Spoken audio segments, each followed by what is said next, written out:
Company easy loan से कर्ज के बाद खुदकुशी का मामला है।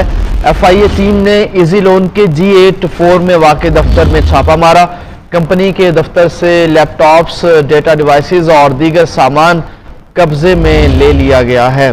आज से 2 रोज पहले ये अफसोसनाक वाक़या पेश आया था रावलपिंडी में, जिसमें 42 साला मसूद नामी शख्स ने ऑनलाइन कर्ज लेने के बाद ब्लैकमेलिंग का शिकार होने के बाद खुदकुशी कर ली थी। उस मामले के बाद एफआईए हरकत में आया और एफआईए टीम ने इजी लोन के G84 में वाक़े दफ्तर पर छापा मारा है। कंपनी के दफ्तर से लैपटॉप्स, डेटा डिवाइसेस और दीगर सामान कब्जे में ले लिया गया। याद रहे कि ये तमाम जो इजी लोन्स कंपनीज हैं ये SECC पे रजिस्टर्ड नहीं है और इसी तरह का ये वाक़या रावलपिंडी में पेश